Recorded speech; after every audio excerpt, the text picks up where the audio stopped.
Raleigh today, a group of African-American pastors are saying that the battle over House Bill 2 should not be linked to the civil rights struggles of the past. CBS North Carolina political reporter Bo Minnick joins us live from the Capitol, where the group gathered today to criticize U.S. Attorney General Loretta Lynch. Bo? Sean, the pastors who spoke here say it's not right for the Attorney General or anyone to say that the HB2 struggle is similar to the civil rights movement during the Jim Crow era. And they say they stand firmly in support of House Bill 2. Whatever it is you call yourself doing, do not call it civil rights. Clarence Henderson says he's offended by the comparison of HB2 to the civil rights struggles during the Jim Crow era. Henderson, seen here on the right, was among the group of black college students who in 1960 sat at a Greensboro Woolworths lunch counter to protest racial segregation. They had bathrooms downstairs, one saying white, one saying color, and water fountains, the same thing. So this in no way compares. Transgenderism deals with people imagining to be who and what they are not. Gay or transgender is not a choice. It's something that people are born with. Democratic State Representative Chris Sgro is the only openly gay member of the General Assembly. He says no two civil rights struggles are the same, but Sgro says it is wrong to claim that what's happening currently with HB2 is not part of a civil rights battle. Gay and transgender people deserve equal rights. The state of North Carolina is going to stand in agreement. The federal government is going to stand up for gay and transgender people here if people in this building refuse to do so. There is right or wrong. The people at that press conference were wrong. We are in a chaotic time. Anytime you have to stand on the doorsteps of government and defend something as simple as a person going into the right bathroom. And within the last hour, Attorney General Lynch addressed this topic in Fayetteville. Let's go ahead and take a listen to what she had to say. And where there are people who feel victimized and who are in fact victimized and made vulnerable simply because of a physical characteristic over which they have no control, that is exactly what the civil rights laws are meant to cover. Ahead at 6 o'clock, a transgender woman's take why she says this is a civil rights issue. Live in Raleigh, Bo Minnick, CBS, North Carolina. All right, Bo, thank you. Right. And the Charlotte Chambers. I guess what's your view about the comparison, as I said, the HB2 and transgender issues about who gets access to the bathrooms and what have you, and comparing that and saying that this is similar to, we had signs up saying blacks can't use this facility or can't go to this bathroom, etc. Right.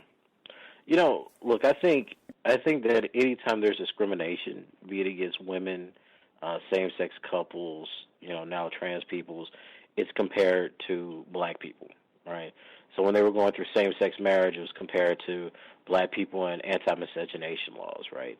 And part of me thinks, okay, it's a comparison, whatever. But the other part of me thinks, too, that we've become so diluted in terms of what we understand oppression to be that we cannot make accurate distinctions between levels of oppression. And here's what I mean. So when we compare things like, HB2, right, where I think it's illegal, I think it's discrimination, I don't support that, right? I'm not into discriminating against any group. But there is a very real danger between saying something like, same-sex marriage benefits or, transgender rights in this case is the same thing as a history of genocide, right, against a group of people. And I think that what happens, especially in the academy, is that because so many things are based on recognition that you have to have liberal politics being against or for whatever cause on a whatever day, that what we're missing is that, one, this comes about because of a fear, a puritanical fear that white people have used against all groups, right? Because you remember when they were saying black men were rapists, they had to protect white women from black men. Or black people were savages, or they were going to pedophiles, right? All this stuff has been said in history. It's the same kind of racial stereotype codified within this gender notion now. So that's the first point. The second point is that we have to understand that acts of discrimination have always happened within societies. But what delineates things like what's going on with HB2 and the fact that it's been recently, chastised by the Supreme Court, right, or the Justice Department saying that it's unconstitutional, is those kind of things are in your face, they're legislative, they're policy.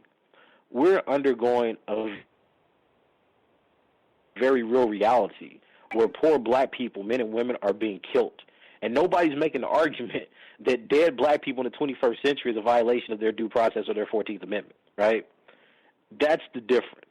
The difference is what happens to a group who's being discriminated that's recognizable as having rights, such that the government says you're violating their rights, and another group of people who are dehumanized, victims of slavery, who are being killed, and they're debating, do they or do they not have rights, right? That's the difference.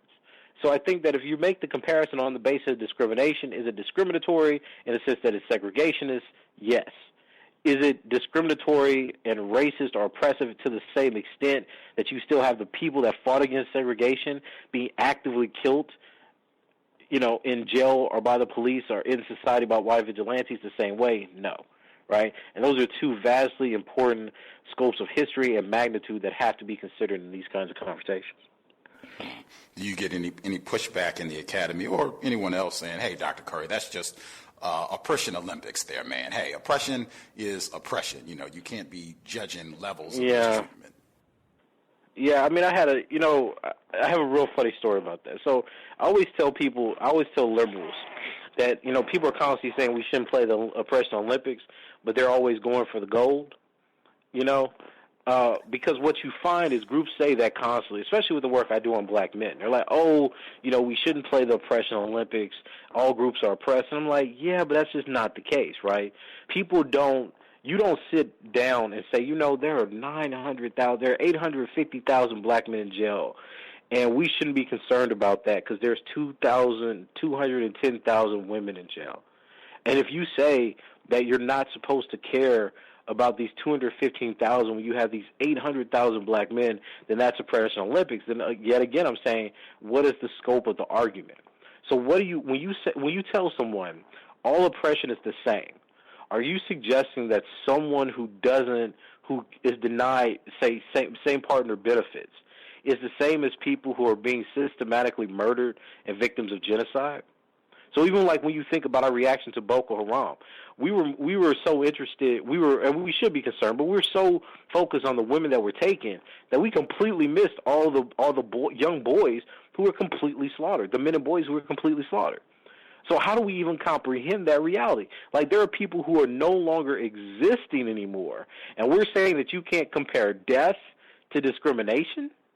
So if I'm denied something that I want, that's the same as taking out a whole group of people?